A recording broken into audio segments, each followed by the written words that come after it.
Call into order. Rise to the pledge, please.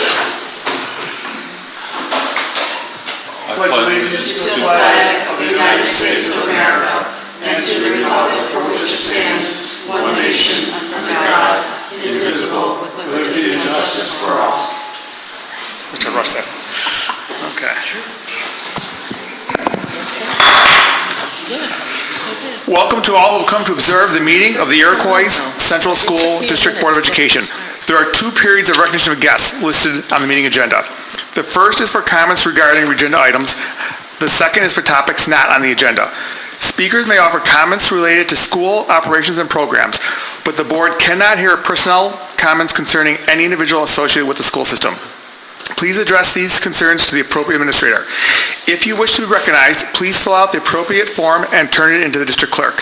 As per policy 1514, public participation at board meeting, public comment by district residents is limited to 15 minutes total, unless the board suspends this limit. Each person is given up to 3 minutes in which to address the board. Additionally, no more than 3 people may speak on any single topic unless the board also waives this limitation. This is a meeting held in public rather than a public meeting, which means we will not engage in a dialogue with members of the community this evening. District personnel will follow up with you regarding your concerns. Rest assured we are listening carefully and take seriously what you have to say. Please demonstrate respect by speaking to the issues, sharing ideas and opinions, but not engaging in personal attacks. The board appreciates your willingness to share your concerns and celebrations. Please be advised this meeting is being streamed live and the recording will be posted on the Iroquois website.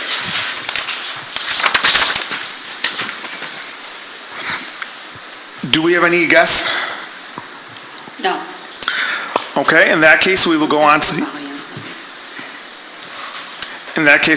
the superintendent report. All right, thank you. Thank you again to the board for the district planning conference. The amount of time for the public, the amount of time the board spends at that, 2 days, over 8 hours, is tremendous giving of that. During that conference, at the end of it, there was a discussion, and they had asked for principals of all the buildings to give in 3 requests or 3 items that they would like to be interested in moving forward. So of that, they reviewed all of them, talked about them, and they said there were 2 they would like to have more information and further discussion on.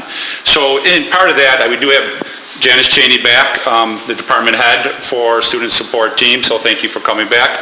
Chris Hershey, the director of student services, and Ross Esslinger, who is the principal of the middle school, because they all have a piece of these different things, and the board wanted them here, and I think it's great they're here, because then if, as I go through this, the board has questions, that they can be here to answer and help with any of the questions or any of the pieces.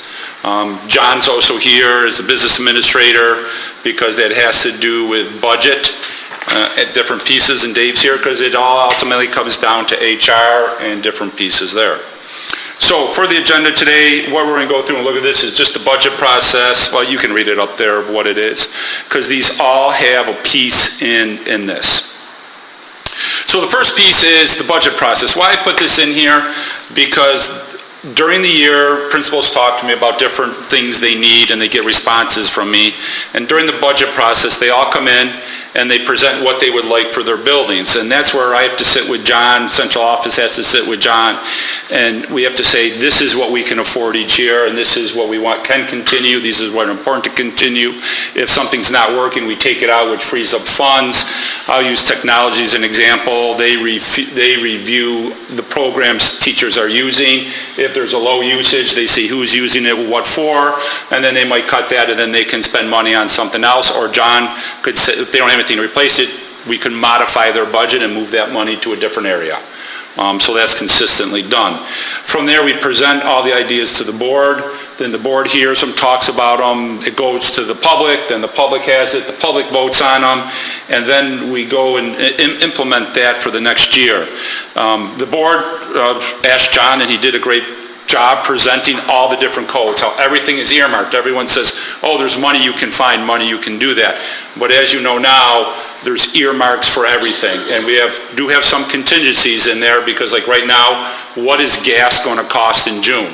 So there are things that are estimate that might come in higher or lower, and that's it's a skill you have to develop in the business office, I think, in order to try to make sure the budget is protected, so when we're going through the year, we don't cut any programs. That would be the worst thing, to look at a kid and say your program is cut. I said this many times during the budget presentations. So what I had John do is looking for the future, because anytime you implement, and this is part of what he does, is what are we looking at? And the first thing that I think that I would want to point out here in the greatest is when we look at revenues, is the state aid, the foundation aid. And with the foundation aid, this year they proposed not to have schools held harmless, but to cut from every district based on population, and our population has gone down. And I consistently said, even though our population has gone down, there's also inflation. And so, yes, we should use a different student count, but also the amount of money per student should change. The state did not feel that way. Right now, the Rockefeller Center is looking at the foundation aid, and what they're kind of saying at different points carefully, if you listen, is they're going to make a recommendation. They do not have enough time to make it.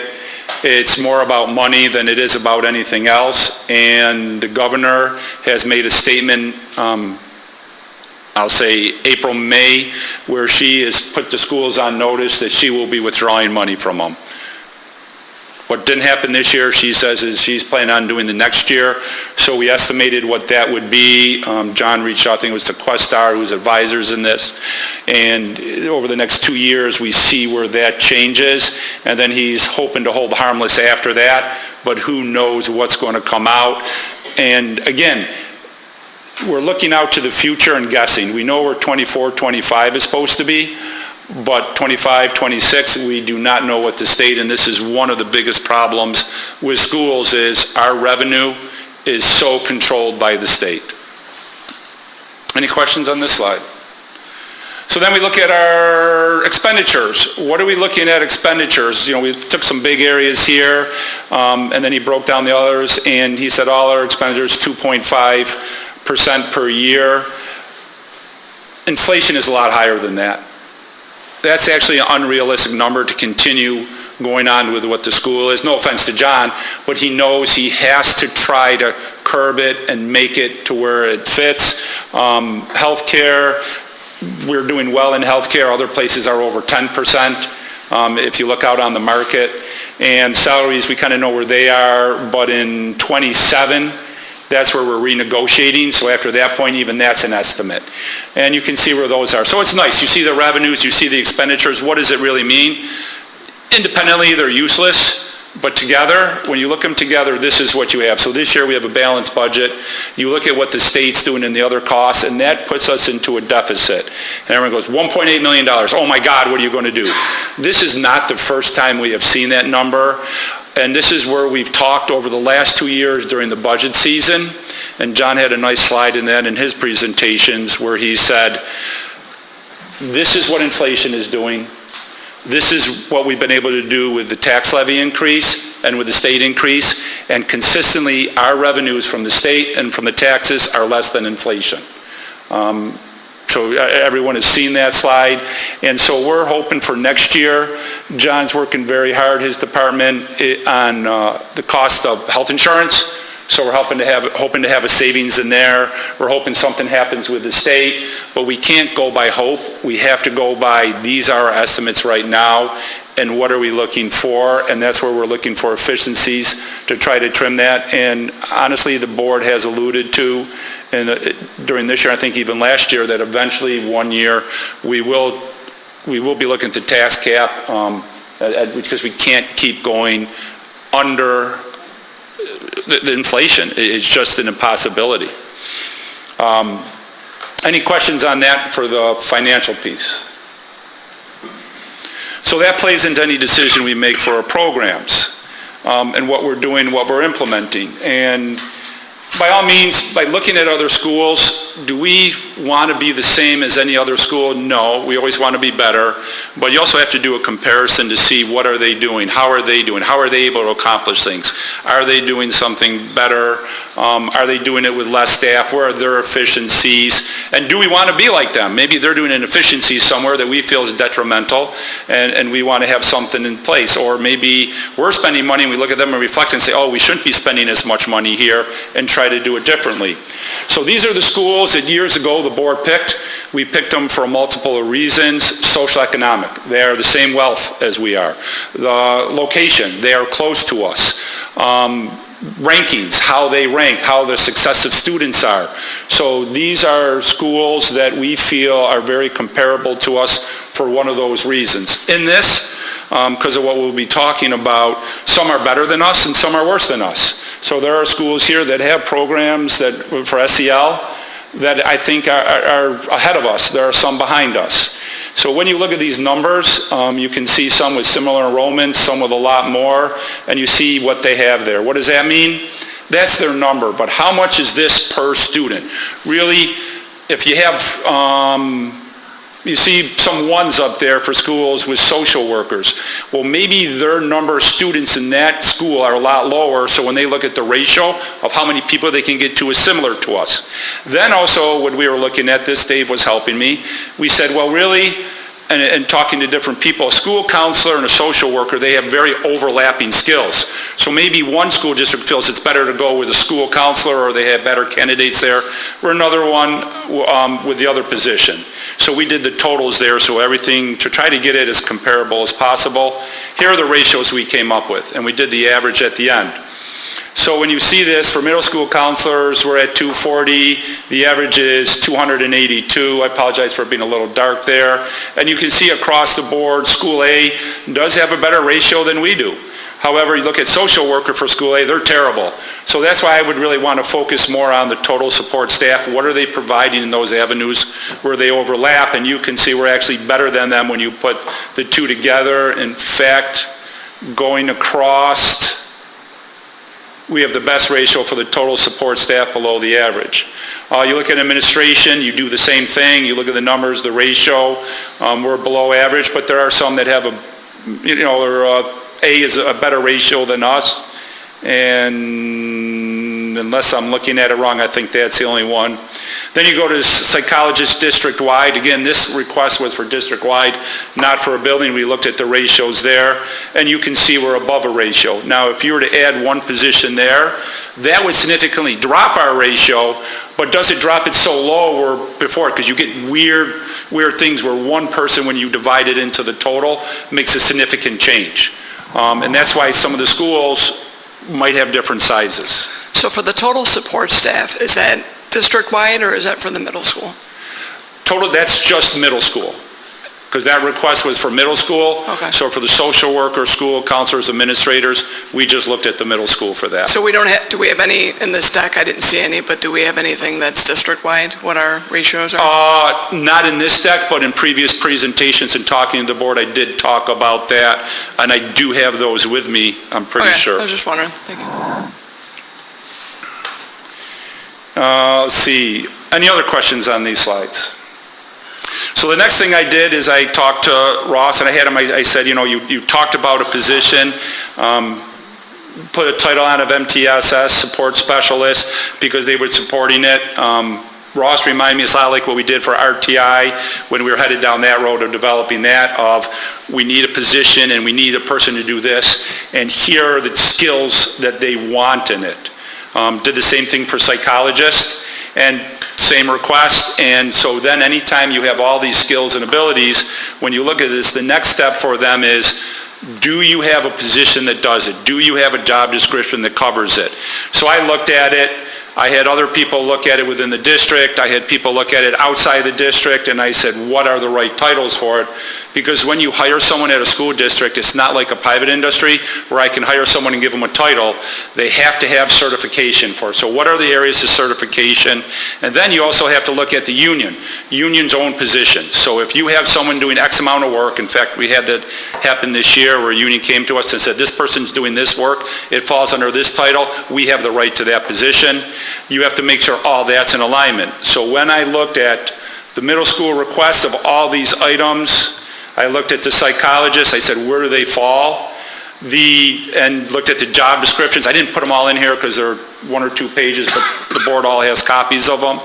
The one for the middle school fell, what I was told, what I reviewed, what other people said, and the school counselor and school social worker, the psychologist, fell in the psychologist position.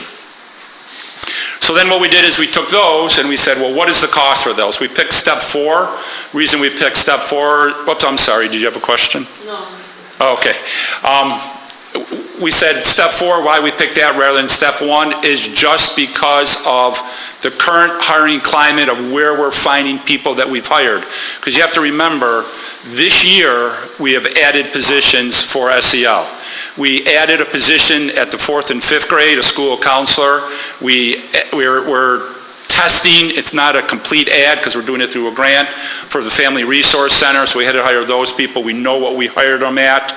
And actually that was one of the things too, when we hired them, that made our ratios even better district-wide. So these would be the costs for them. If there's any other position people think, we have John here, Dave, we can look at different numbers for that.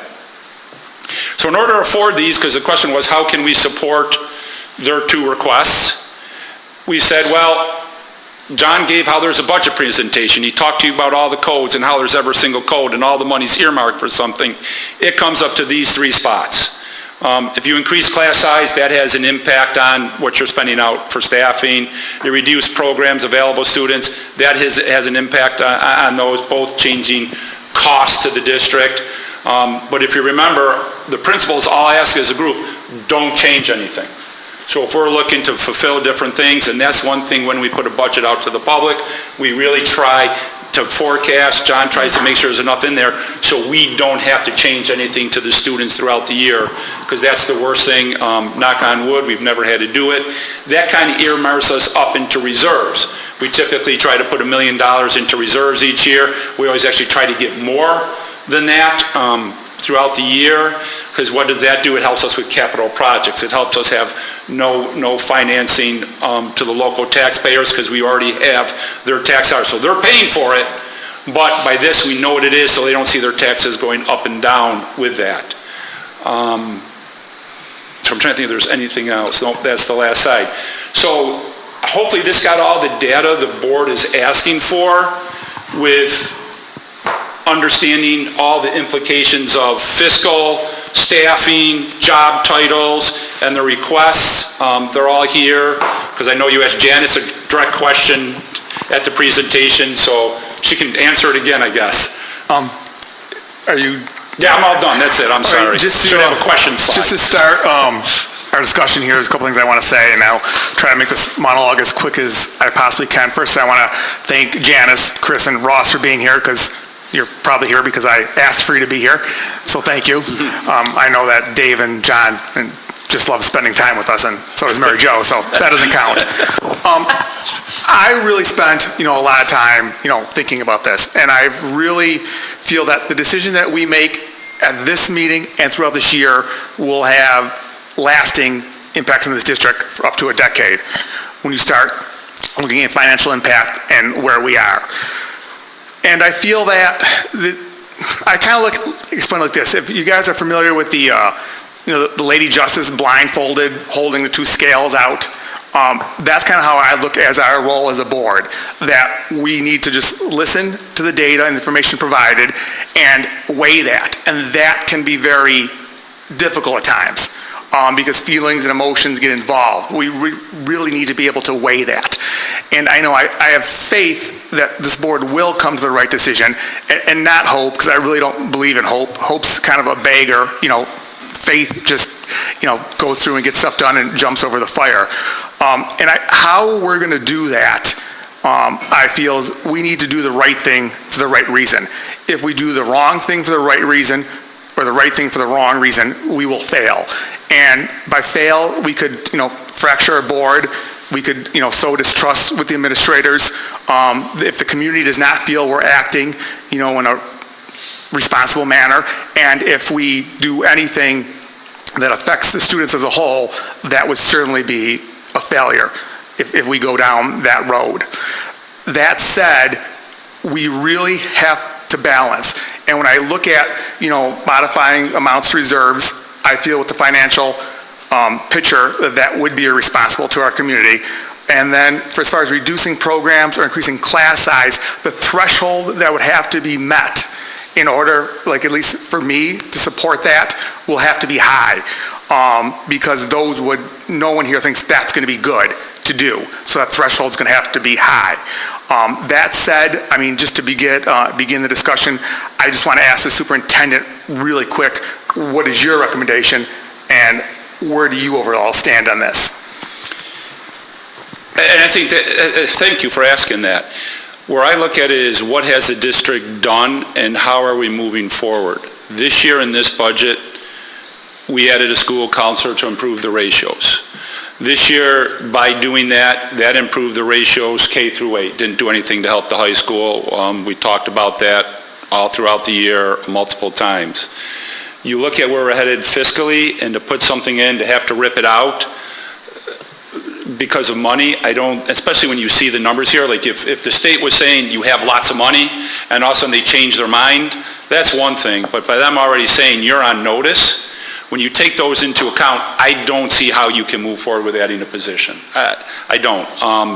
If we were in May and I knew how the year ran, that might be something different, but right now, beginning of the year, and not knowing the changes we made, the impact they're having, how they're doing it, looking at the ratios of other schools and what they're accomplishing, and knowing some are worse, some are better than us in those categories.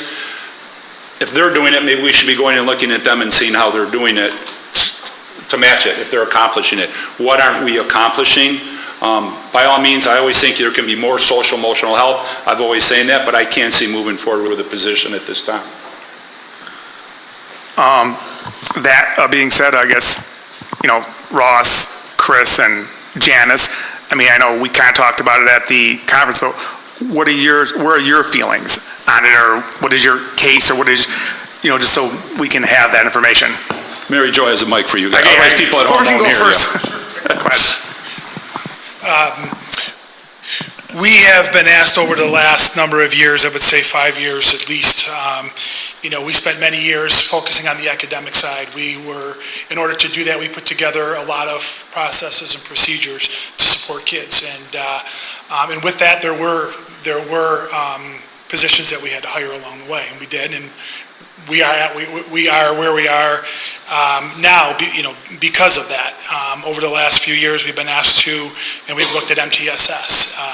And all of that, I won't get into all of the different components of what we've done, but it was myself and an assistant principal, a code of conduct officer, working with 2 counselors and 2 social workers, to put what we felt is the proper process, procedures, as we're working through this. We're not done with this yet, and that's the part that concerns me, is moving forward. We're in the beginning stages of implementing MTSS for the social, emotional, and behavioral side. And, this is one need now that I see.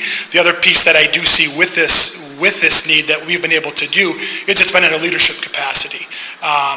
This year there was a reorganization. I lost a full-time administrator within the building.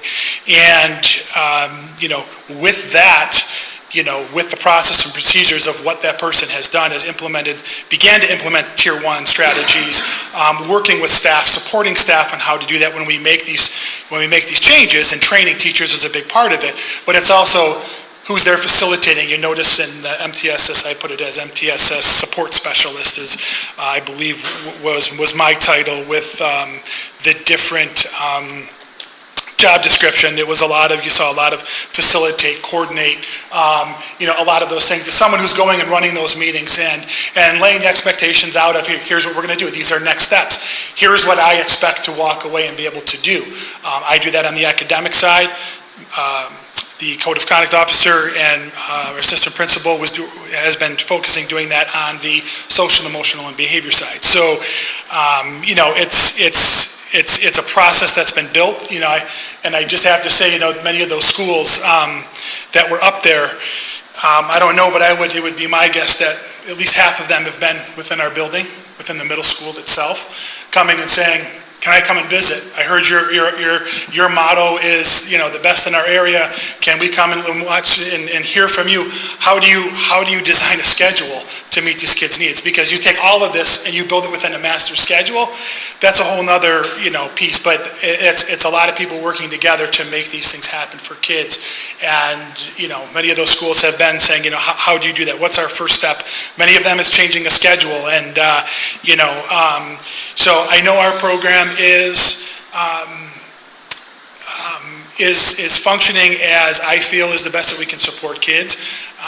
The role of this position, I personally would I see it more as a leadership role than counselor social worker. I know those are some of the skills. I think eventually, I think I said in the district planning conference that my need now could be different than where my need is. I could see in 2 to 3 years. Implementation versus now we've put all those processes and procedures together and we're moving forward. So, that's my piece going in, and someone that can go in and model and and be a leader of this process is where our heart has been over the last 5 years, and we've worked hard to develop what we have. And I mean, I could go on, but I know I presented a lot of it at the district planning conference. But this is just, I do struggle with, I understand the budget, but I try to do my part. I work with the group at the state ed department, and I've always shared my thoughts and my opinions, and I continue to do that because this is truly important for kids. And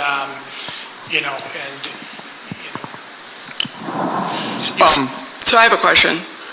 So going into the budget season, were you assuming that this position was going to be carried forward into the following year? For me? Yeah. So going into the budget season, were you requesting this resource to be carried forward for the following year? I shared my opinions on the importance of it and what it was. I know we even talked about how, what are other different ways could we do this through grant funding and different things. And we had numerous.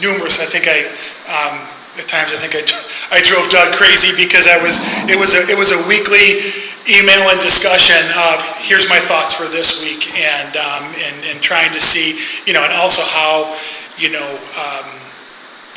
we're putting a new screener in place for the social emotional side, and filling him in on all of the different pieces and what we do, and how we've used this. I guess I would say all 3 of the administrative positions that we had, and the importance of it.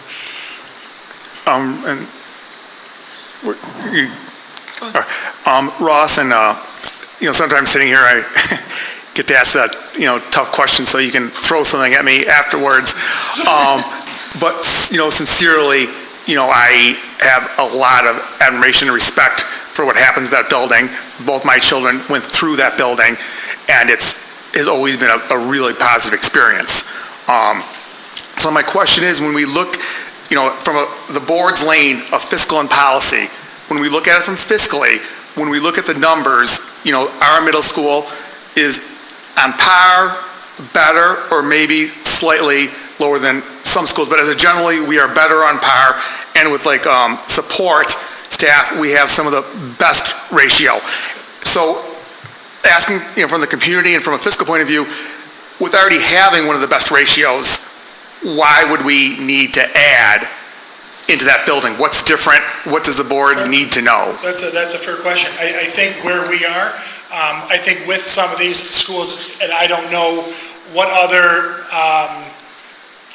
resources are they tapping into? Do they have consultants working in the district? Do they have what other things do they have at their disposal to be able to to do this? What I know is when I look at the academic, obviously, but also the social and emotional and the behavioral side of what we need, the procedures, again, the process and the procedures that we have in place. When you look at what's coming down and what the district has focused on is trauma-informed care. and it's training, it's at the surface level for district-wide. I think it's a wonderful thing. What it means for us for administrators, what it means for us for counselors and social workers, I think is completely different. It's more of a dive. We had two counselors that were here a few years ago full-time, and we had that resource, which was great for our community. We no longer have that because we can't find people. So where do those kids go? They go back to the caseload of working with the counselors and the social workers. So I think it's everything that's been built in. We've talked about restorative practices. Wonderful thing. Restorative justice, whole different piece. Restorative justice is a whole process that takes, if you do it right, it takes time. It's not calling a student in and saying, you're late, you've got detention, we'll see you after school on Tuesday, goodbye.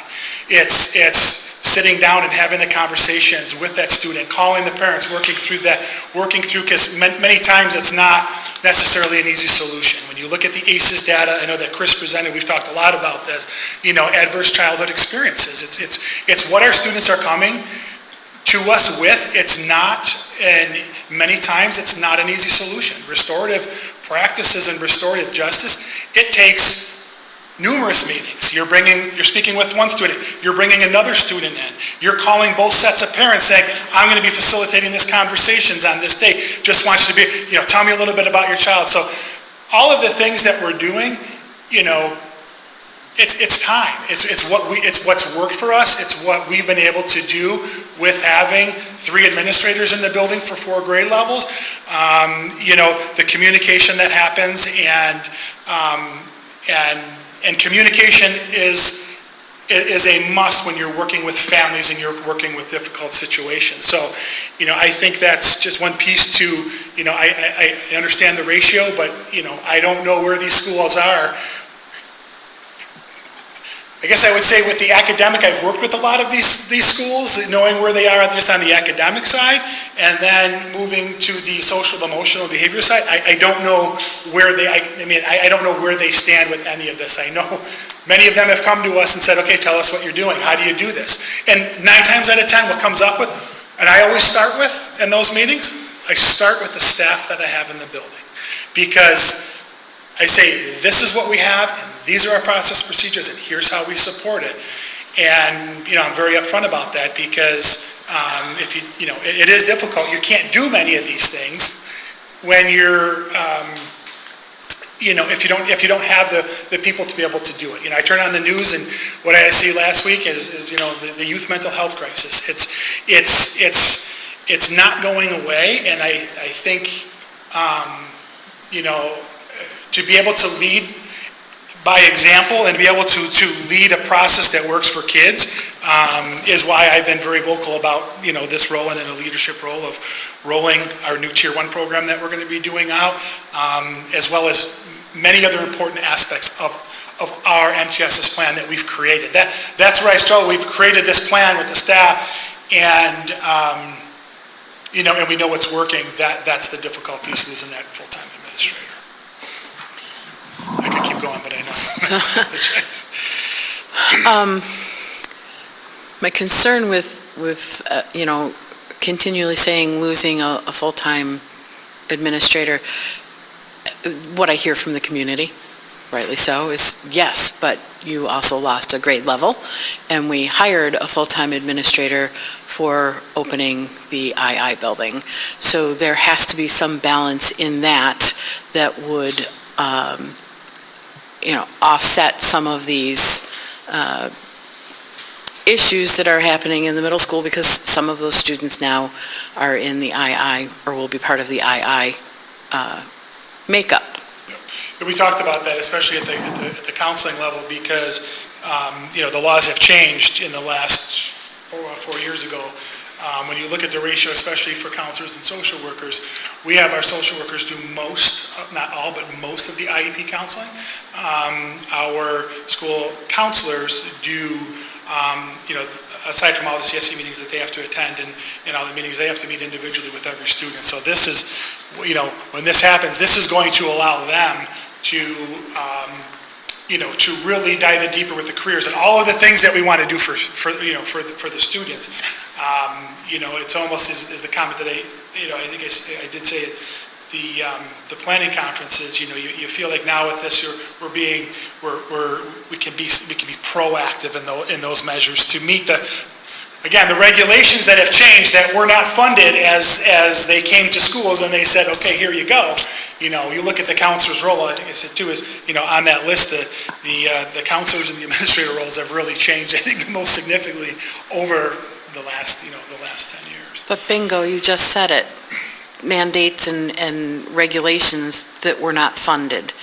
And the request here is basically asking us to ask our community to now fund that within our 2% tax cap. What grade levels are most affected with that position? No, but I mean, like, did you see a lot of need at the 5th grade level that you're losing, or was it more 6th, 7th, and 8th grade level?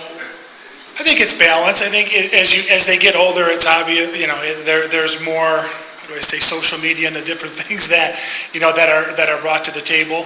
I wouldn't say one is more significantly more than another. I think the time on the situations at the 6th, 7th, and 8th grade level, we talk about, I shared that, in the past, it was if a situation was brought to us, it was between 2 students, and we call 2 students down, and we what happened, and we listen, and we problem solve, and we come up with a solution.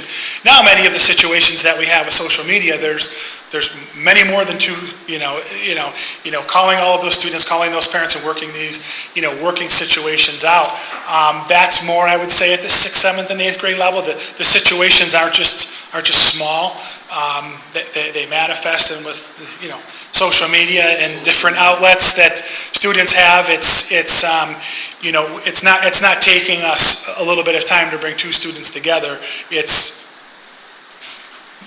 large, much more in-depth situations, I guess I would say. So the higher the grade level, kind of the higher the need? I find that, yes, with the social, the emotional, and the behavioral, yeah.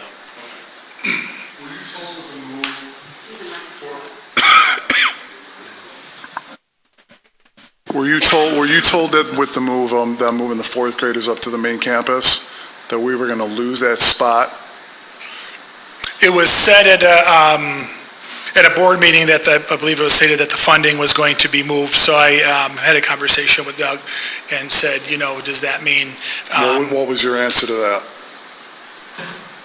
What was your answer to that? Like, What was my answer to him? No, what was his answer? Like, if you said that position was going to be cut, I'd like to know what Ross's answer was to, are you able to function at the same capacity that you are now if that position is taken away from you? Not to keep the current process procedures that, that we've had. Losing that position was a full-time position, we lost 25% of our students. We still have those procedures and for the other grade levels. So I guess, 2 questions. What's the impact to the students and the teachers if this position is not reinstated? What is the impact? Because I understand, the teachers are going through this trauma-informed training and everything else, and it's good. But I think that the teachers need to teach and not be, if they focus on this level 1 social emotional help, they're going to be taken away from teaching the class, which means everyone's going to really suffer from the impact of this. And then also, losing 1 grade level, have we considered a part-time position for this position? Would I consider a part-time person? Because right now it's full-time, right? Part-time, it was part-time in the past. It went to full-time, I don't even know how many years ago. It was post-COVID. It was previously a part-time position, you asked me, let's focus on the first question. What's the impacts to students and teachers as a result of this position's not there? Teachers, the teachers, you're right, they should teach, and and that's their role, and they work very hard at that. I think what it is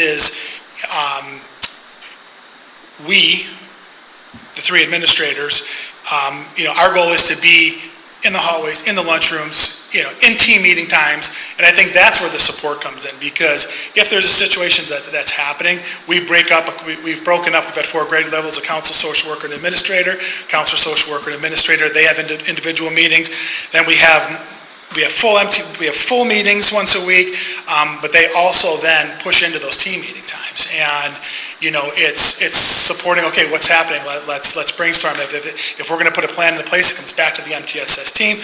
Many times we'll invite a teacher to come into that as we brainstorm if we're setting goals for whatever it may be.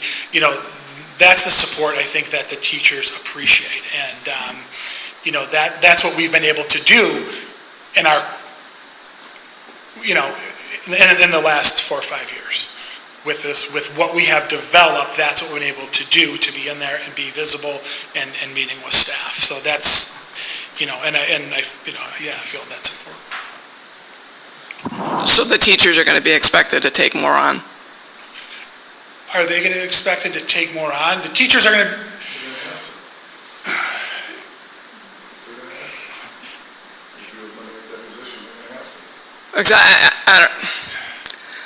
The teachers and the students is what I'm concerned about. I want the teachers to continue to teach, and I want our students safe. Yeah. And that's what we focused on, trauma-informed care, for the district, for all staff, teachers, and everybody. And I think, we look at this because we know it's important, and there's a level that teachers can handle in a classroom. It's a team when they're struggling, or they see that a student is struggling with something. They talk about it as a team. We go in, we problem solve, and that's where all those procedures come in. And that's where you can support the staff, and that's where I feel the results happen for kids, because it's not an easy fix, especially when you're looking at all of the data for, I keep mentioning the ACEs data, but that's a lot of the research that's out there. Adverse childhood experiences, what the students are coming here with, that we're working with and working to help. Maybe explain to the board where Tier 1, how that is in the classroom, that teachers do it, and then Tier 2 and Tier 3. That might help understanding the structure of it. Yeah, so Tier 1, we rolled it out last year. It was Mr. O'Brien and Mr. Jacobs, and Tier 1 is going in, and we started with restorative circles. So they would go in and model, more Mr. Jacobs would actually do the modeling of going in and modeling restorative circles, getting students to talk. We give them activities, we participate, the teacher participates. It's getting students feeling comfortable, sharing a little bit about themselves, and that started at 5th grade this past school year. Halfway through, we started with some of the 6th grade. We worked with the team leaders, and we started implementing that. The goal this year is to do that in 7th and 8th grade.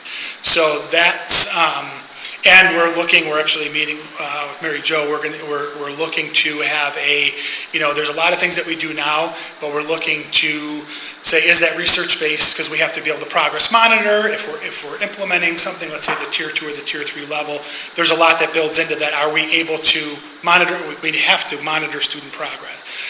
So that's a lot of the things that we do, at Tier 1, and we're going to roll that out. We're going to solidify that at 6th grade this coming school year, and then move it up to 7th and 8th grade. Tier 2 is more of a pull-out situation, and this is where I'm excited. As you mentioned, we don't have, we are losing a grade level. That's one of the things that I'm excited about, because those counselors, our counselors, can really get in and run Tier 2 groups. That's something that we struggled with. When you say you have a Tier 2 group, you have to be there, and they're pulled in now so many different directions when it comes to CSD meeting time. They can't necessarily make those, especially when they have a list of students that are on their caseload, aside from students that are walking in that may need help.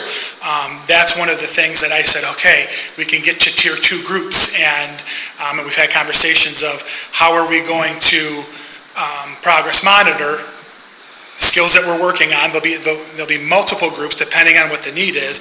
How are we monitoring if those interventions or strategies that we're implementing, how are we monitoring what they're working? And then the tier 3 is the next level up.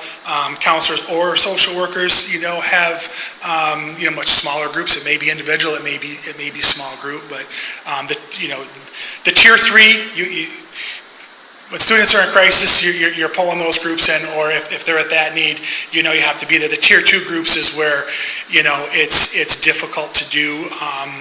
It's something that actually, it was counselors, administrators at times doing it together because of just the sheer number of kids or the needs. So that tier 2 is where going to be one of our goals. We actually changed our schedule because when you're working on the academic side and the student might have an ELA and a math need and an SEL need, how do we mesh all those? They can have 2 days of this, 2 days of this, and 2 days of this.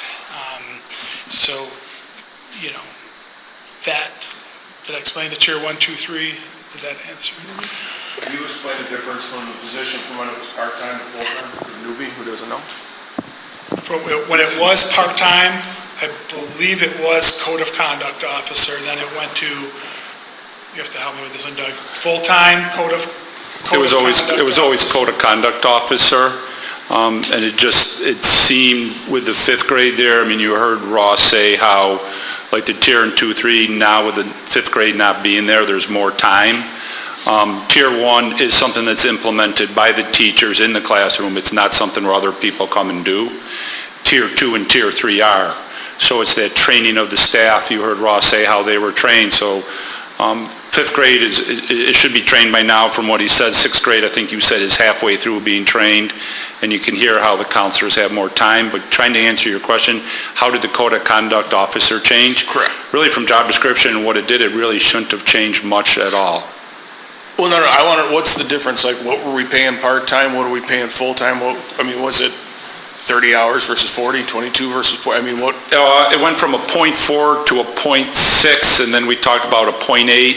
80% of a, 0.4 is 40% of a day. Okay. 60% of a day. Okay. Thank you for that look, because I got it. Yeah. I was about to ask, because But we should do FTE 0.4, FTE 0.6. And then we went to full-time in 22, 23, 23, 24.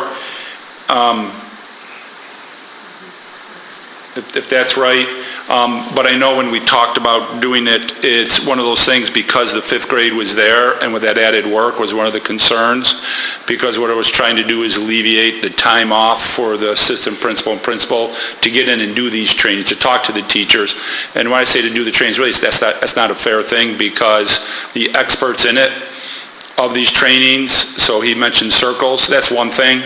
And talking to another expert, there's 20 different things that they would know, that if a student was having trouble, that a counselor or social worker would say, well, these are the different skills. Did you try this? Did you try this? And so I was trying to free up that time with the extra grade level that was there. When we moved the 5th grade there was a lot of concern from Ross. Got to give him credit. He said, let me try it. He's always wanted to shoulder on and see if he can get through something. And he said, we're just having trouble. And then with COVID hit, it just changed the needs of it for those positions. Now with the 5th grade coming down, you have the counselors that lost, I'll say 25% of what they're doing because they lost the grade level, the social workers. So you have 4 people that lost 25% of what they were doing. You heard his excitement in where they could get into tier 2 more and do things like that. Hopefully, did I answer your question okay? You're good enough for me to get a picture, so thank you. It just seems like there's still a pretty big workload and need there, even though you're eliminating 25%, because if the other folks are going to free up to do other things, they're doing other things. So I'm kind of confused, and again, it might just be me being new and dumb, and I'm cool with that. Why we would eliminate this, because one of the board meetings I came to gave a pretty exact description of what we need for what this was doing, and now I see it's being eliminated, so I'm left kind of confused in this chair. Well, I have a question, Ross. When you're talking about tier 2 and tier 3, that's social workers as well as school counselors administering those services, correct? Yes, yep, they both can do tier 2 or tier 3. Tier 3. Yeah. And do you think that you have enough staff in social workers and school counselors to do that? No. I think now for tier 2 and tier for tier 2 and tier 3 with the reduction of a grade level, I think we're going to be much better at it. But I think their schedules and their responsibilities have drastically changed. I think so. I would say before, no. Now with the loss of a grade level to do tier 2 and tier 3, I think we're going to be able to do a good job in it. So I guess it's a no and then a yes. Before no, now I think for that piece of it, we will be much, I'm hoping we're going to be able to offer more of those tier 2 services. So how is an administrative position going to solve that problem? That you're saying you don't have enough social workers or school counselors? The reason why I say I refer to it as a leadership role is because when you're going into these meetings, they're facilitating meetings of post-benchmark meetings after we give the SEL survey. They are meeting with the teams, talking about what the data is, talking about, and counselors and social workers are part of that, but it's also rolling out the Tier 1 program, rolling out, hey, these are the expectations, within a meeting. There's still a lot of leadership things that need to be done over the next couple of years to get it to where we would hopefully, we get to the point to say, we have now written fully all of our process and all of our procedures. Did that answer?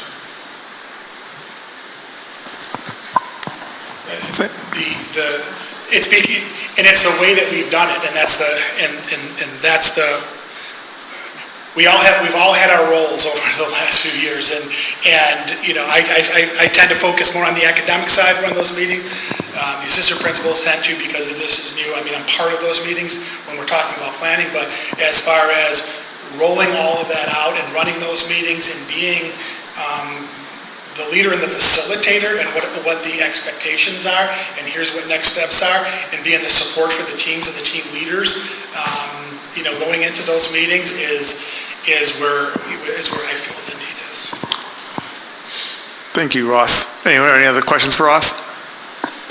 Thank you. Yeah, I have one more. Oh, sure. So during the district planning conference, we referred to further rolling out the MTSS foundation. Right? The foundations behind the MTSS program and rolling that out further. The foundations program? Like our foundation program? Yes. Yeah, we started that a number of years ago. Right. So is there going to be somebody that's going to be able to roll this Tier 1, Tier 2, Tier 3 program out further in the absence of this role?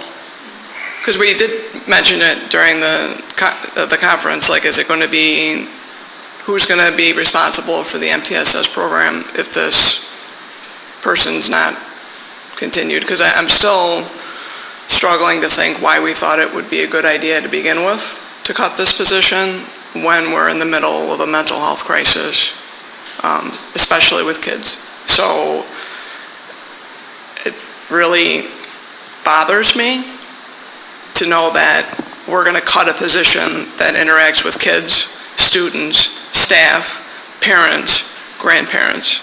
Like, why did we think this was a good idea to begin with? I guess I really want to know the real reason why what the rationale was for taking this person's salary and using it to help open the 4th and 5th grade building in the middle of a mental health crisis. Well, when we first started talking about opening the 4th grade, the conversation with the board about this position was that that administrator would become the administrator, not that person, but that's where the funding for the administrator position would go.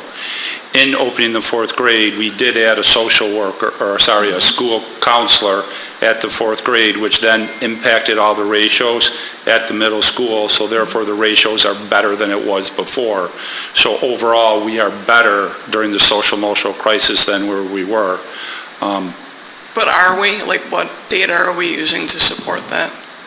Well, that's strictly by the numbers of what we have for the ratios of what we have for time for each of the individuals over there to spend with students. The direct correlation is they do have more time with the students. And we're willing to run that risk that it's enough as a district.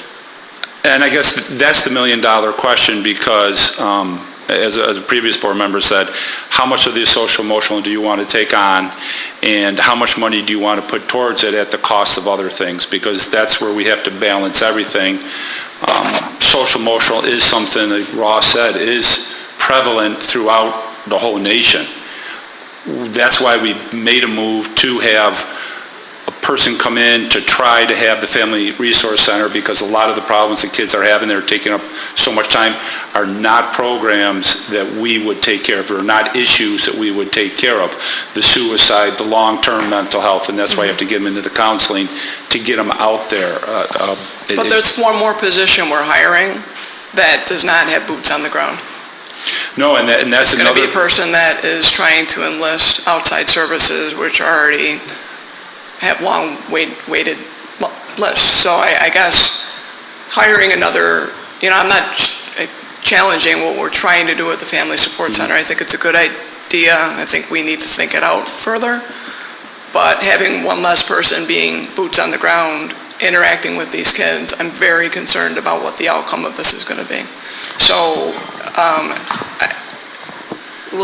Heather, what my do you see? concern too, though, with hiring the family support director, that's a grant-funded program currently, and at some point, we might be asked if we can fund that, and we have to think ahead fiscally that might be a possibility. Yeah, what I was going to say is, and I'd like to answer that question about boots on the ground. Sorry. Sure. Because the boots on the ground, we actually have one more person than last year, because we took the code of conduct officer, and that became the principal of the II building. So that was a neutral for For a new students. building. And then we hired a school counselor For a new on top building. of it. Yeah. So therefore, district-wide, and specifically up here, because that's where the fifth grade has more, and that's what freed up staffing at it. So in terms of boots on the ground, there are more. We think they are, yeah. Okay. Now, and I think that's the hardest thing, to give Ross credit, the hardest thing is he had a vision in his mind of what to do with the staff he had. By moving the fifth grade, that vision needs to change. The staffing changed, the students changed, the groups of students he is dealing with. No longer are any of his counselors, school counselors or social workers dealing with the fifth graders. He doesn't have to deal with those parents anymore, neither does the assistant principal. So all those things have to change in his vision, and I think he pointed that out in the district planning conference. If I remember, he had one slide where he said he has to re-envision the middle school. Second to last slide, third to last slide, I think it was in, where he made that statement. And I want the board to know, and Ross to know, I appreciate and understand that vision and the work it will take with the department to do that. But wouldn't we need, because now you just opened an additional building, so did we get anything taken away from the 3 elementaries? No, we did not take anything away because they only had one counselor and one principal. So therefore, we left the principal and the counselor there. So that will help all those buildings. And so thinking big picture, if we can provide more help for the students at a younger level, work with the families at a younger level, by the time they get to Ross, they should be in better shape.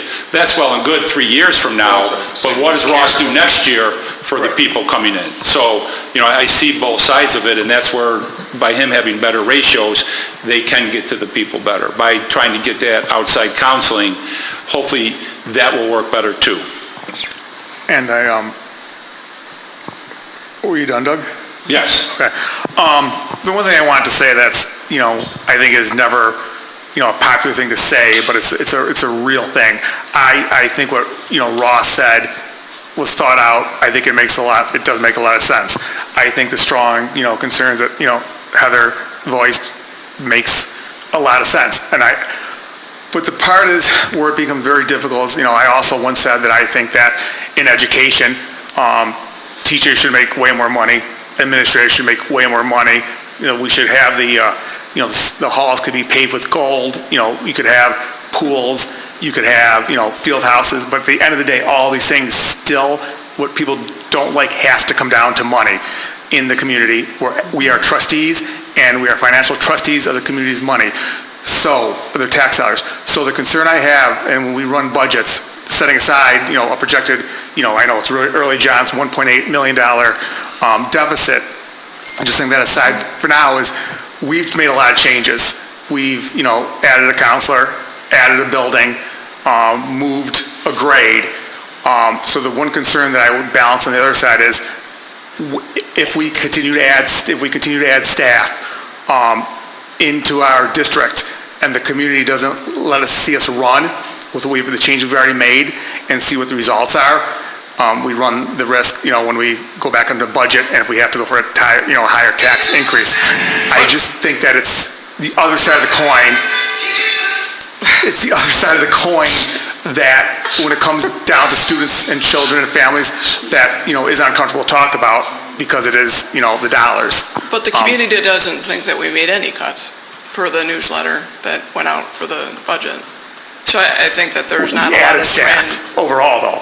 Students, staff, they don't think anything's going to change come September, because that's what we told them. And I guess that's where our decision-making process to lead us to this point is a little bit gray and concerning to me. I don't necessarily agree with that. I think that we were very clear when we were making the decision to open the II that it was going to change how we were staffing, that we were going to increase staffing in one area, and that a position would be eliminated from the middle school to create the position in the II. I think that was all part of that process. I think we were transparent in that. In the district newsletter, we said there was no cuts, and no cuts means no cuts. And we heard from the public in the recent board meetings that there's no cuts. So why did we not be transparent with saying that in the newsletter or in a public meeting, to say we're taking this position, eliminating it, and then putting it towards the funding of the new building? I believe we did that back in December. Okay, I don't see the transparency for that at all, but Well, agree to disagree. that's where, if the board wants, when we get into it, because there are positions that we do, throughout the years, they do change the titles. For instance, I am hiring an ELA tenure teacher for a position that's predominantly a literacy tenure teacher. So and they're doing RTI. Is that something that I should tell the board no, I don't. I think where you have a teaching staff, the teaching staff has remained in the same. We're moving positions from here to there. Administrators stayed the same. We move it from here to here. If the board in the future wants it broken down by position and tenure area, we can do that. I think that gets into very fine overseeing of taking away of how, not even me, but how buildings run their staffing and their needs. And just really quick, out of respect to Ross, do we have any more questions for him? Because he's kind of standing up there. Okay. Thank you, Ross. I guess really quick, Janice, can I ask you a quick question? Sure. Yeah, I don't care. I guess I We also need the mic for the people at home, Janice, I'm sorry. Also, just for the people at home, and as I said, as we weigh both sides of it, this is kind of largely what you do. Yes. You're a professional in this. What are your thoughts? I'll speak only in terms of my department, which is the social workers and the counselors. We are better staffed now than we ever were. When I first started, there was 2.5 counselors in the high school, 1.5 in the middle school, no counselors, and I think we had 1 district social worker. So we have, and it's been a long time for sure, 29 years, but we are better staffed now than we were. At every level, there's challenges for sure. Elementary level, we are tier 1, 2, and 3. Our teachers help with tier 1, but we do a lot of the tier 1 push-ins for bullying, Aaron's Law, friendships, and things like that. So we do all 3 tiers. Manageable, yes. One building has more challenges than the other 2. because of the size of the building. Middle school, with moving that one grade down, I think is going to help. But again, there's challenges. I mean, adolescence is a really difficult time, so they're managing a lot of what adolescents go through. There's physical changes, emotional changes. Their brain is developing. There's a lot of different things. So that's where the things hit the wall a little bit. In high school, they carry on those they carry on the challenges too. They've got 3 counselors and 2 social workers at the high school level. So I think we're in a better place than we ever were. Down the road, do I see a need for more people? A lot depends on that family support center. Right now, we don't have any help out in the community. We don't have any connections established. We had a good thing going with Gateway, and that shut down because they couldn't find people to keep that would stay. So we have to kind of build that part of the support back up. We are not in the school district as social workers and counselors equipped to manage some of the situations these children have. We are not. That is not the role of a school counselor, nor is it the role of a social worker. We are triage, we are first aid, we are the people that are there to help them get through their day and whatever, but we have to do a warm handoff to people that are much more advanced in their counseling skills than we are. Okay. Thank you. Did I answer your question?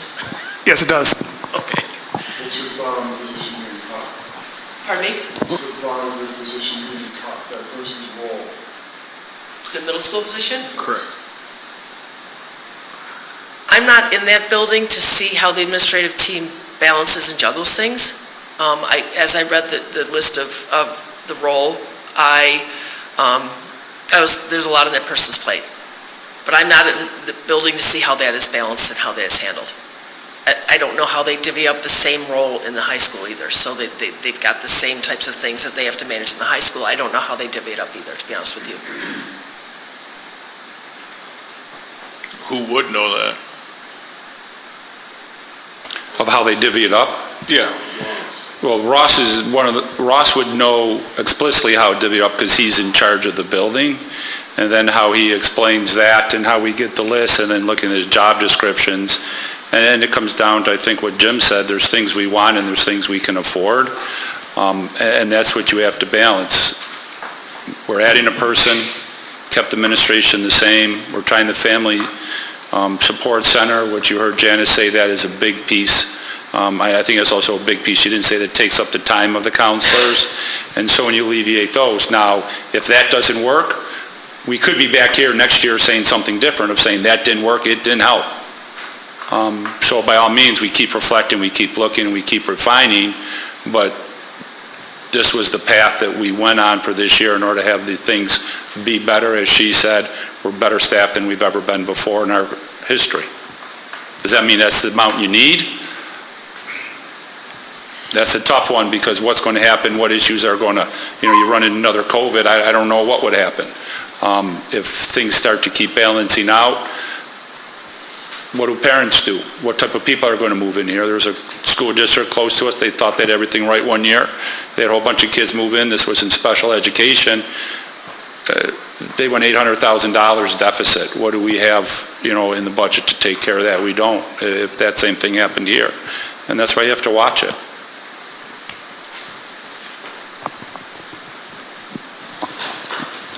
Any other questions for Janice? Okay. Thank you, Janice. Chris, because you had a request too.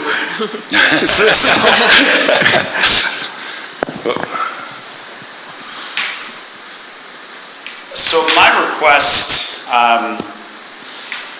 while there's some similarities, certainly, it's a little bit different. My request is largely about increasing capacity while also being able to keep up with the demand of the special education office. The one constant is special education. It doesn't go away. When our numbers go down, our special ed numbers don't necessarily go down. And what I'm finding from our school psychologists, in particular, our K through 8 psychologists, is they're working at and beyond capacity. And by that I mean, Megan in particular, I pointed this out at our retreat. I think she processed somewhere in the neighborhood of 40 new referrals last year, which is a lot. If you look up there, you can see the amount of meetings that they have to be a part of, and I have to be a part of. And that doesn't change, that doesn't get less. And what I'm looking at here is a little bit more specific. There are tasks that the school psychologist can do that only the school psychologist can do. No one else can administer assessments, psychological achievement, any of these diagnostics that we use in the special ed world can only be administered by a school psychologist. The achievement testing can be done by teachers, but that's not the way we do it here, which is, fine. But they're the only ones that can do it. And they do mostly testing. They don't get to do a lot of the other things that school psychologists can be doing, like spend more time in the MTSS system. They are our chief diagnosticians, if you will, if that's even a word, I'm not sure, but they are the folks that understand data, that interpret data, that read data, and can help to make recommendations based on the data as well, if not better than anybody. In a perfect world, semi-perfect world even, our school psychologists have a very strong hand in the MTSS process at every level. And we are trying, if we're talking about the middle school just for the moment, our middle school psychologist is taking a bigger role in that this upcoming year to help oversee some of that process. But again, right now, she oversees grades 5 through 8.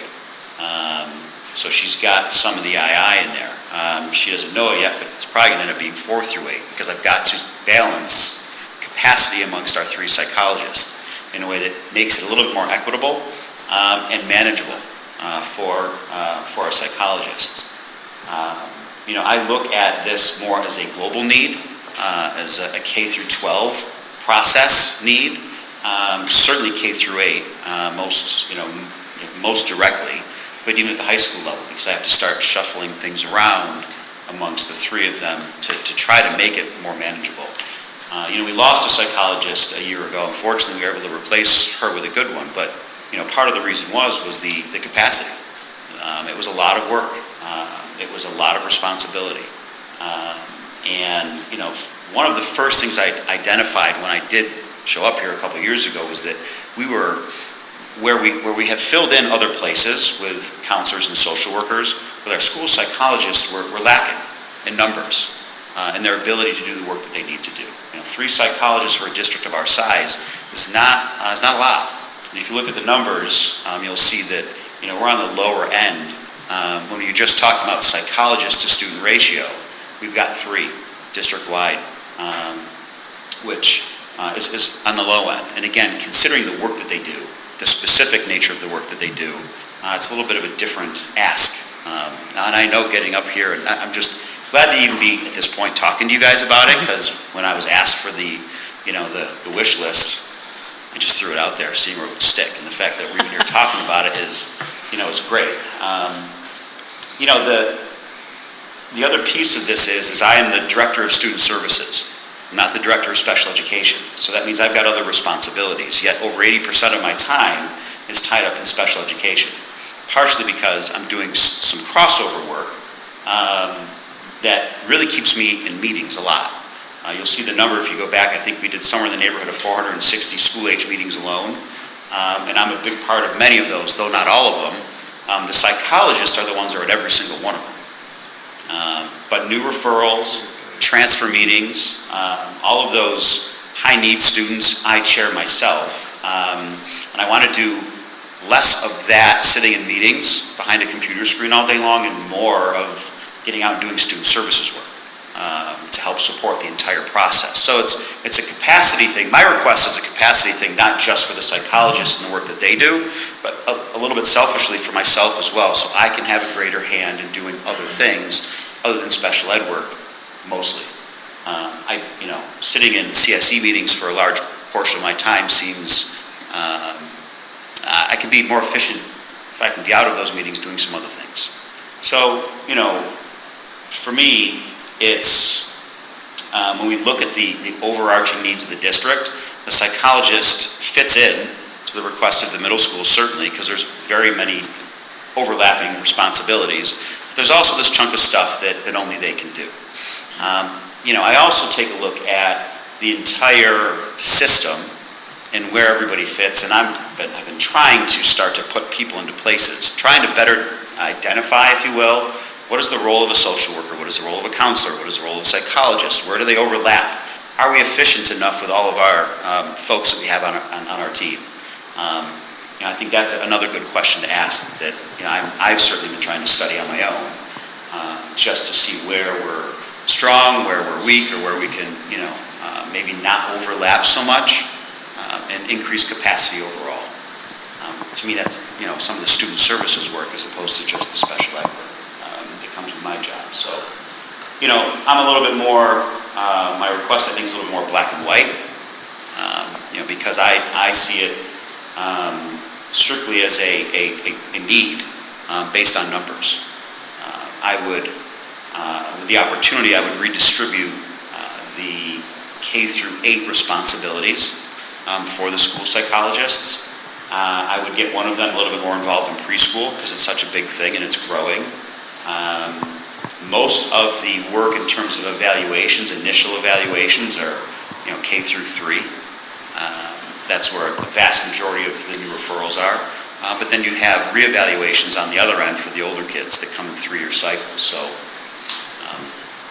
special ed's not slowing down. In fact, if anything, it's speeding up a little bit. We haven't, from a psychologist perspective, I don't think, matched the need with the support. You go ahead, Heather. I'll go next. Go ahead. Okay. Chris, do you think with an additional psychologist and the workload that they currently have, would that allow them to be more involved in the MTSS process realistically? Yeah, I believe it would. If I think about how I would break people up, if I can take the K through 8 and break it up amongst 3 people instead of 2 people, if we're just talking, middle school, if Brittany were to stay at the middle school, she would just have 6 through 8 to be responsible for and could, in theory, spend more time doing just 6 through 8 work. You add the 5th grade in there for her and potentially the 4th grade, it stretches her even further. So if I'm going to ask her then to be a part of the MTSS process at the II and the middle school, since that's where she'll be working, that just divides her even further. The MTSS process, I can't stress enough, is super important.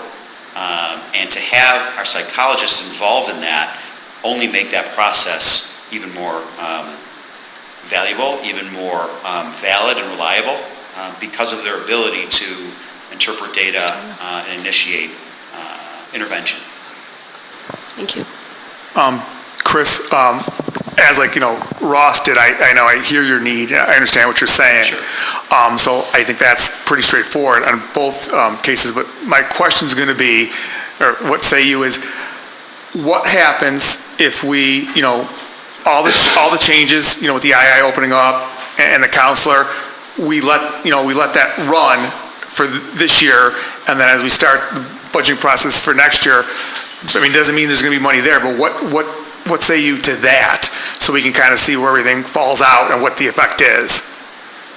My team will get the work done they need to get done, regardless if we add a 4th psychologist or not. The 3 that we have will maintain the work that they do, and I'll continue to support them, as best as I can, as well as the administrators. They help out each other when they can right now. Our high school psychologists had to come down into the elementaries and do a little bit of helping out when we're overwhelmed.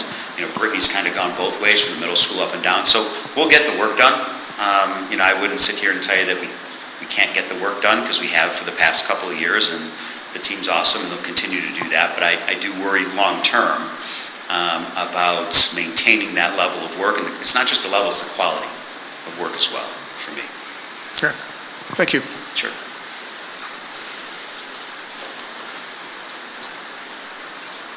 Any other questions for Chris? All right. Thank you, Chris. Now comes time to have the discussion or weigh those scales. I think the one thing that we have to, I think the one thing that has to happen, that whatever we do or don't do, we're going to make this decision shortly for this upcoming school year, meeting at this meeting. I don't see this can be, pushed or should be pushed any further down the road, so we will make the decision.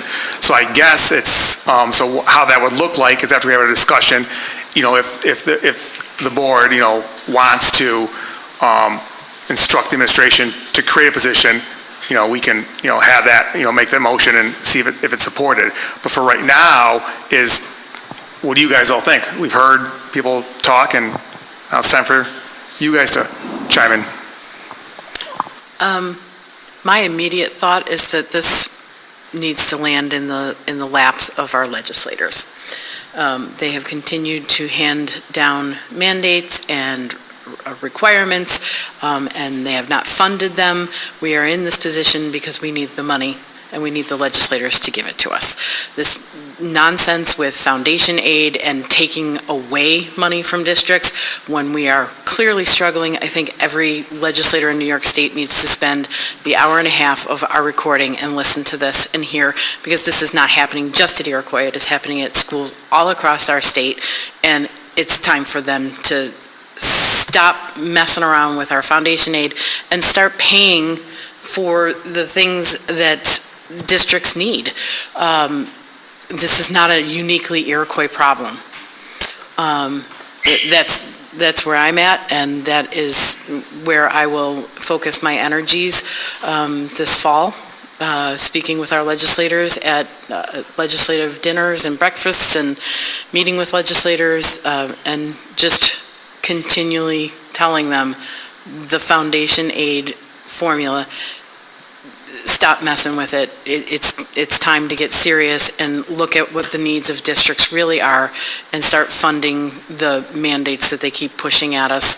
Because we shouldn't be having this conversation. We shouldn't be struggling with, do we pay for this or that? The state needs to start paying attention to it. They're going to talk to us about having us ban cell phones as if that's going to solve the problem. No, they need to start recognizing that they need to be fast-tracking people into schools and make it so that people who are in private practice see the value of working with a school district. They need to start creating positions and reinforcing positions so that school districts have those outside resources. We shouldn't have to be like knocking on doors at midnight trying to find someplace, for a student that needs help. We're not equipped to do that. That's not the role of a school. I think it's time for us to really start pounding on the doors of the state. That's where I'm at. I've talked to a few teachers, and they said that losing that position is going to be a loss for them. I don't know what the exact income level is for that, and knocking on doors, unfortunately, we're not going to get a purse strapped in our lap tonight. So how do we best handle this? If we eliminate this job, how easy is it going to be to bring back next year? Is it worth the 1 year gap or gamble on paying for 1 year to see how it works out? Just really quick, just to address that, not the exact, we can have the topics that, as of right now, in this, that the job is eliminated, it's gone. So it would be, you would have to find the funding for it and take it from somewhere to add it back in, just so the board knows that. So we're not discussing whether we want to eliminate it or not. It's not. It's already gone. It's not in the budget. We'd have to find the money from somewhere. And what is that amount?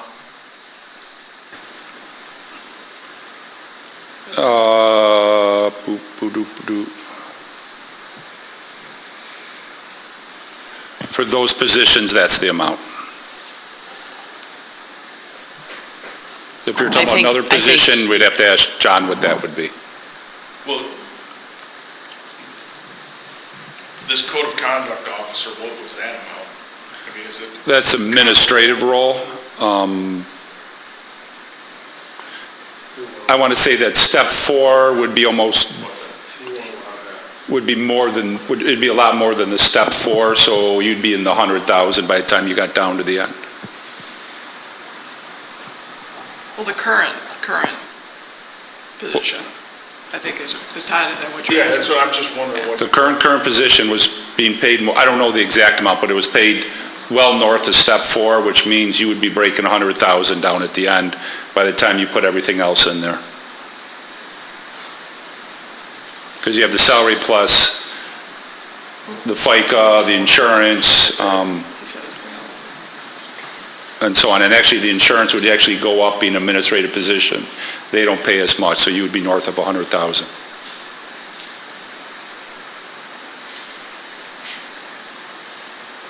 Did I get that right, John?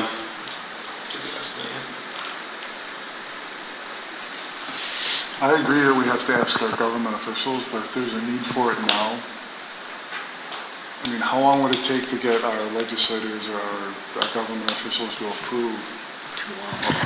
Sadly, we've been working on it for 20 years, so. I think they're not going to. So in that case, then we have to do it ourselves. We either have to say yes or no. Correct. And move forward. Yes. Working on talking to a legislator, just said, takes 20 years for them to do what they're supposed to be doing, and they're not. It is not in our So- current budget, and We find I money think for, that- we find money for other stuff. I think there's more than No, one ask. Yeah, we just do one might person at a time. sometimes are able to for some stuff, but there's a lot of people that get no's to what they want. There's a lot of no's that go on there for different things. I'll go to the strategic plan, facilities, classroom, needs in classrooms, desk, furniture, no's. The maintenance department, materials and supplies when they need to do the work, no's all the time. Transportation is trying to cut it, no's. There's different equipment they wanted, we've said no to it. We revamped the whole office of the II building with no to new furniture. They have all used furniture in there. Different programs, RTI, I would love to start an RTI for math. I've wanted that since the day I started. Mary Jo's shaking her head going, yeah, that's never happened. So there are no's all over the place because I hate to say it, it comes down to what are the funds we have, what are the outlook, and you have to prioritize. Wherever you want to prioritize one more, something else faces the impact.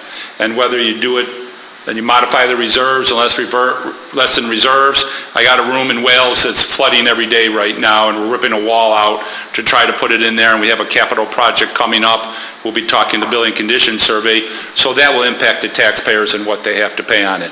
I'm not saying not to do it, I'm saying it comes down to fiscal impact for No, I understand that. for everything. I think everyone does.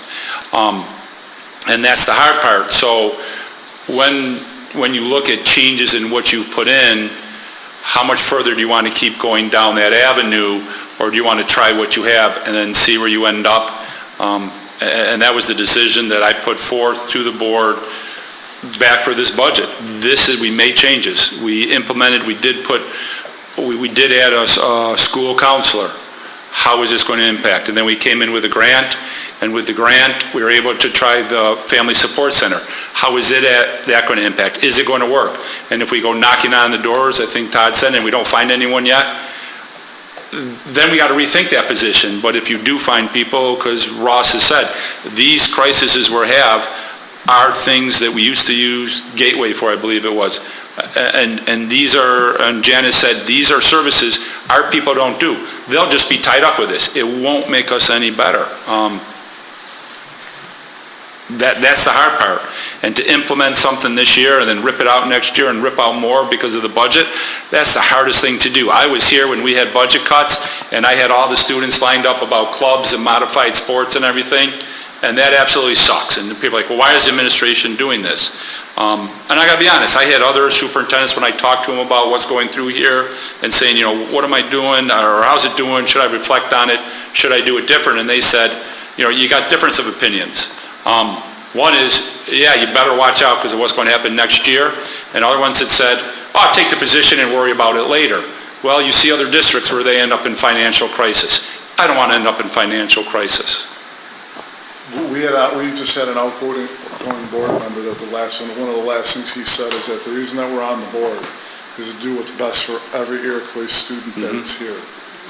If this job is to help every Iroquois student that is here, and from what I've heard, it's like an invaluable asset to have in the middle school, and we're just going to cut it. And the question on that is, because that is true, but then when we go to fund it, what do we take away from those same students to fund it? because there's going to be a cost to it. So you will pick that up, There's but then always gonna be a cost. you're taking stuff away from students too at the same time. And Chris and Janice also presented other positions that they think would help as well, so it's not just one position that we're talking about. Yeah.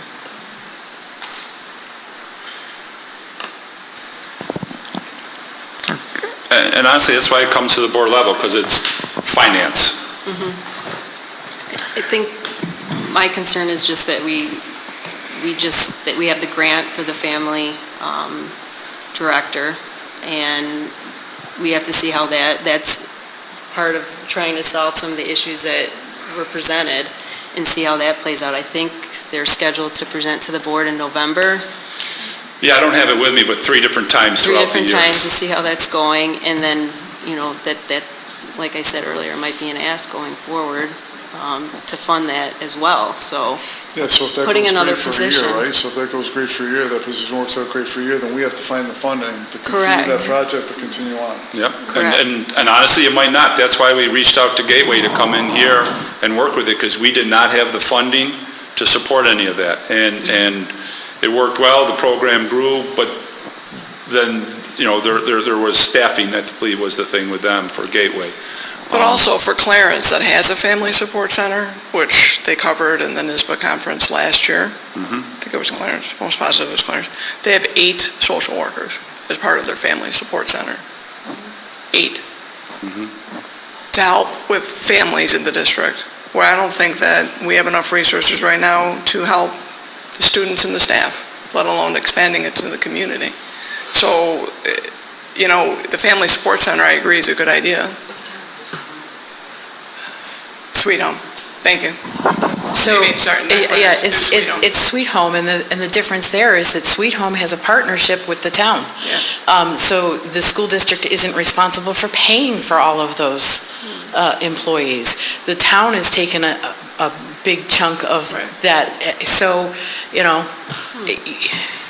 you're not comparing apples and apples. Agree. So- But I'm just saying that, the family support center, yes, good idea, yes, get outside services, but have we really thought through, and that's probably a whole different conversation, on what that's going to look like this year?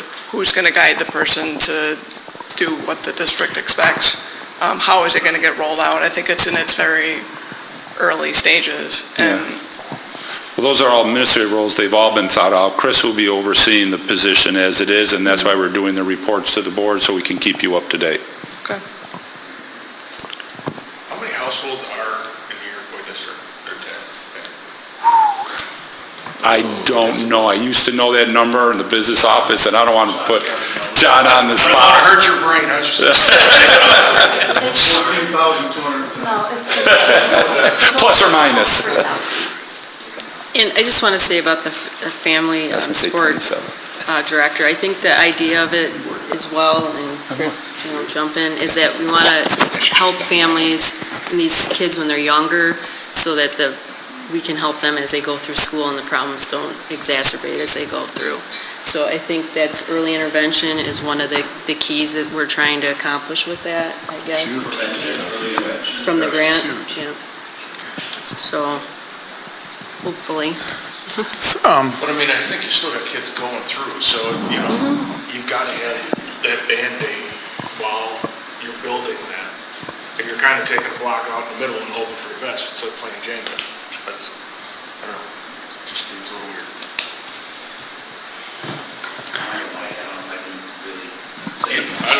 Go ahead. You were asked to be here, so.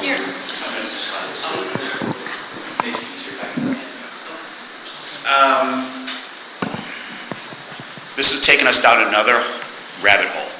We're going to talk about the family support center piece of this, because I do have a lot of the answers. I don't know if we want to get into this now, to the questions you had, Heather. It's about prevention, it's about intervention, and it's about crisis management too, for families at times. This person who we have hired someone. I don't know if they come here yet. She's on the agenda for tonight. So She has a wealth of experience in the private agency sector. She's working in there now. So the learning curve isn't going to be as drastic as I think we might have feared if we didn't get someone with this kind of experience. I feel like,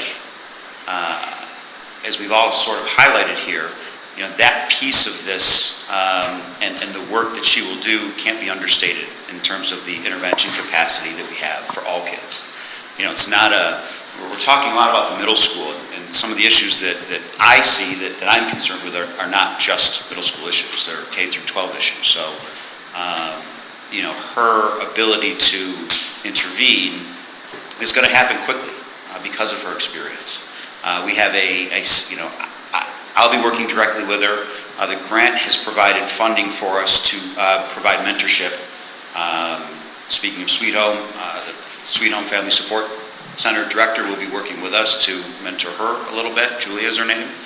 As a model of a very successful program, but also to tailor it towards our own needs. We are not Sweet Home. We are not Clarence. We are not all of these other places. So, we have our own needs that Julia will certainly be able to work through and identify. I think that, it may be a big ask 6 months from now when we come back to talk about the Family Support Center and the needs and, our ability to maintain that program if it's successful. So, the budget piece of this is a huge thing. The capacity to be able to fund these things is a huge thing, and it's not lost on any one of us here by any means. So I don't have those answers. I know what I have in front of us now, what our needs are. So that's kind of where I'm focused. What else was there about the Family Support Center? I've lost it in my soapbox here. Sweet Home, yes. That's a long-standing. I worked there for 25 years, and it preceded me. And they may have 8 social workers district-wide, but they don't work for the Family Support Center. They work in the buildings like ours do. And does not oversee them. They work together. As I would expect Julia, ours to work as part of the team, the student services team. It's all about the team. Heather, was that it? Yep. Was that? I can't remember. I can't remember where we started and how I got here. All right, thanks. Okay, so we're in a moment here, we're gonna have to make a decision, and just the way I still look at it as that everything I said, I hear what Chris said, I hear Jenna said, I hear what Ross said, and I do hear, Todd said it well, that there could, be a hole. However, that said, I really feel we have to let what we have in place run and then come back and make adjustments. I think it's the only, fiscally responsible thing we can do, and we have to see what works and doesn't work before we add. It's only my opinion. I just think that's, being a fiscal trustee is something, and having fiduciary responsibility to the community and the school, we have to see what's going to happen before we try to plug a hole that we don't know how big it's going to be. This isn't easy. There's a lot wrapped into it. That's just where I weigh. So I guess I would ask, does anyone, of my fellow board members have a motion or a position that they want to put forth for us to consider?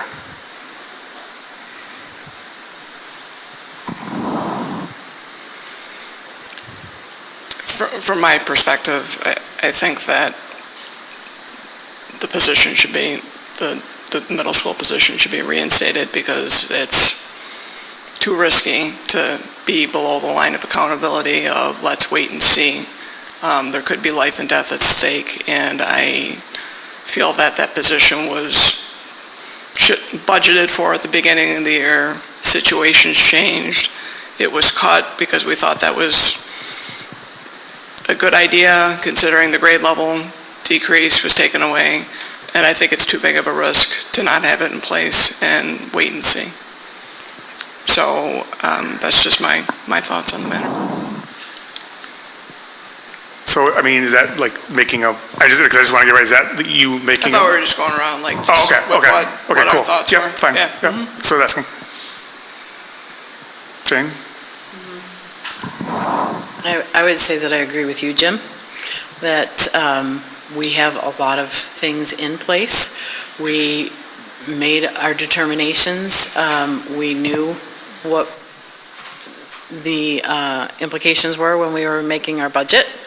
We agreed on our budget, knowing that it was eliminating the Code of Conduct officer position and opting to open the II and put in a counselor and the principal there.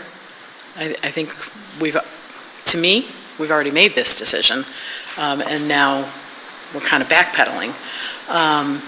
I'm willing to wait and see how this plays out this year, and then with the hope that the state does right by us, and that if the Family Support Center is successful, that we find money in our budget to be able to fund that position, and if the state really does what they're supposed to do, that we would be able to add the request, to have additional support staff put in place.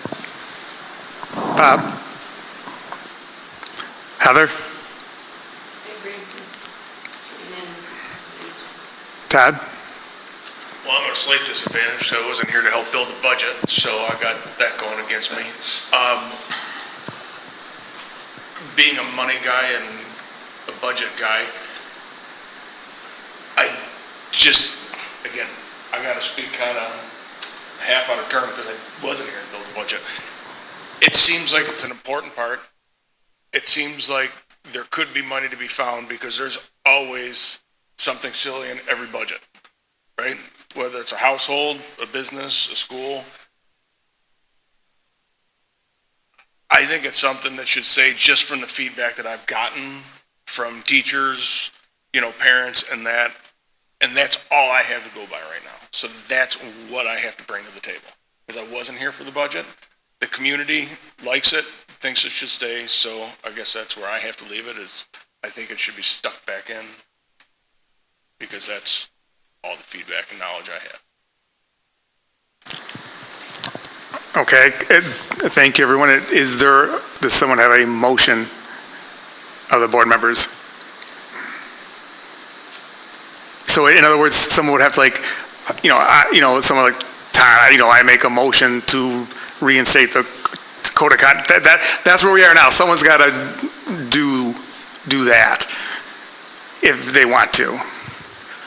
And then it has to be seconded and then voted on.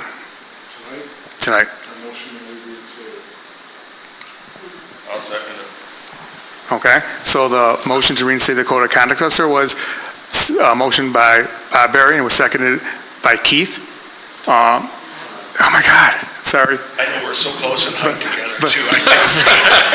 by Todd. So all in favor of reinstating the code of conduct, sir, please raise your hand. Okay, that's 3. All against, please raise your hand. That's 3. The motion does not carry. You would need 4. You need abstain. What? Just ask abstain. Usually we say 4. I know not everyone voted, but usually we ask. Sorry to be I'm sorry. stickler. Is there anyone who abstains? No, and then there's a board member who's not present. So technically, that's an abstention. That's a no. Well, yeah, so, okay. The motion does not carry. Next, we move on to our consensus agenda. The basic purpose of the consent agenda is to act upon routine matters in an expeditious manner. Items placed on the consent agenda are determined by the board president and vice president in cooperation with the superintendent, and are those which are considered common in the operation of the district and normally require no special board discussion or debate. Board members have the ability and responsibility of reviewing the consent agenda ahead of time. A board member may request that any item on the consent agenda be removed and inserted at an appropriate place on the regular agenda. Okay. Is there a request to withdraw any item from the agenda? Is there a request to add any item to the agenda? Okay, is there a motion to approve the consent agenda? So moved. Is there, okay, was moved by Jane and seconded by Bob Berry. All in favor of the consent agenda, raise their hand. It shows that the 6 board members voted in favor. One is not here. Nay, abstain.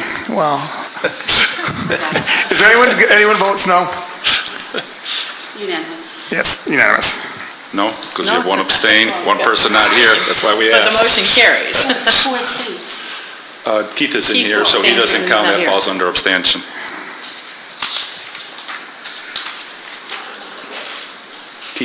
Keith isn't here. He falls under abstention, abstaining. Okay. Does anyone would like to have an executive session? Okay, there's no request for an executive session. Is there a motion to adjourn? So moved. It was a motion by Jane and seconded by Heather. All in favor, raise their hand. 6 board members voted yes. Anyone vote no? And Keith would be abstaining. Abstaining. The adjournment passes. Done.